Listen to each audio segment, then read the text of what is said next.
Okie dokie smokies. So today, you guys are going to learn about the Harlem Renaissance. We're going to do some work with the Harlem Renaissance.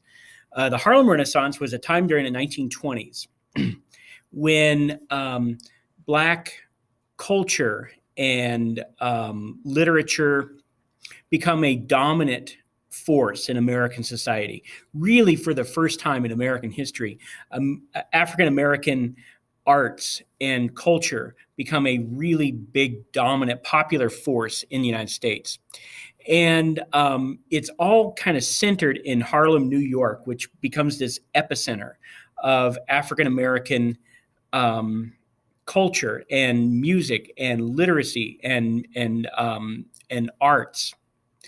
And so because of that, it becomes known as the Harlem Renaissance. The Harlem Renaissance gives us a whole wealth of artistic endeavors put out by the African American community.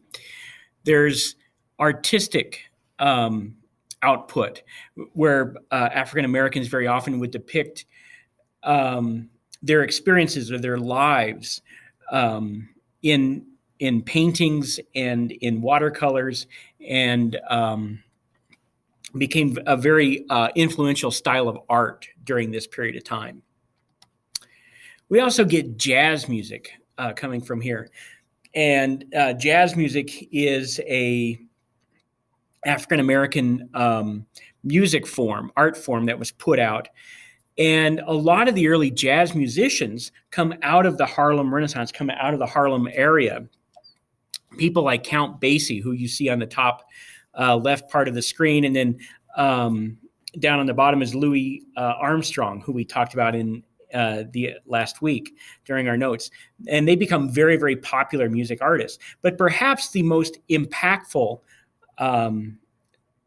artistic output to come from the Harlem Renaissance comes in the form of literature.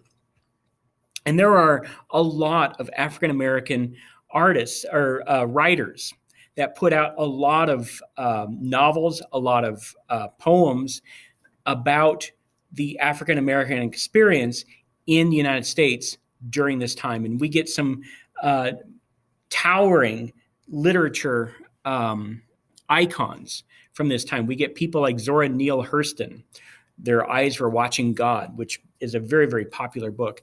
Langston Hughes, who was a very popular poet during the time. Paul Robeson, who was not only a writer, but he was a very, very popular, very famous singer and actor during this time. And it's their writings and the way they would write and what they would write about their experiences of being an African American growing up in the United States during this time. That impact will carry on for generation and generation and generation, and then influence future generations in the way that African Americans will represent themselves artistically. And it is represented and it's seen in the modern day hip hop rap movement that all of you are very familiar with, right? And so it's the Harlem Renaissance and this tremendous output of artistic energy from the African American community during the 1920s is still being felt and still being seen today in rap music and hip hop music. So today, here's what you're going to do. You guys are going to compare the Harlem Renaissance to hip hop music. So you're going to read this poem by Langston Hughes called I Too. And it's about his experiences and his view of America being a young African American male in the United States during the 1920s. You're going to read that poem, and then you're going to read the lyrics to one of the early hip-hop stars of the times called Changes, Tupac Shakur. And you may have the music. You may want to listen to the music. So you're going to read the poem by Langston Hughes and then read the lyrics by Tupac.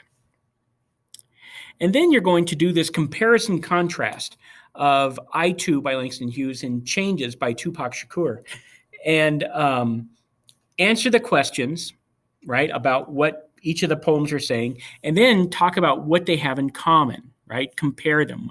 How are they both kind of talking about the same thing? How are their experiences similar? How are they different?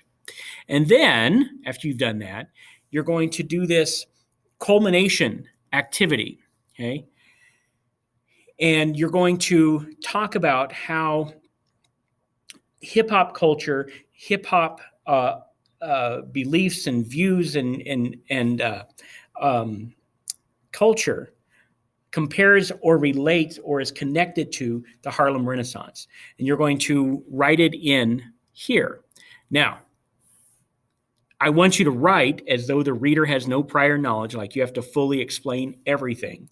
So go into some detail. You got to give some specific examples from the poem and the song and maybe current events that are happening in the world or in the United States today.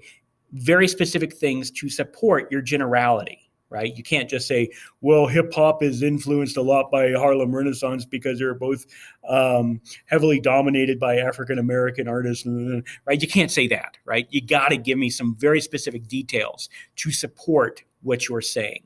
Okay. And again, right here at the end, just a few sentences will not be good enough, right? Brevity when you're writing is never ideal. Okay. You definitely want to give some details, go in depth and show you know what you're talking about. Just because you say it doesn't make it true. Don't give me typical teenage answers. All right. Good luck and have fun.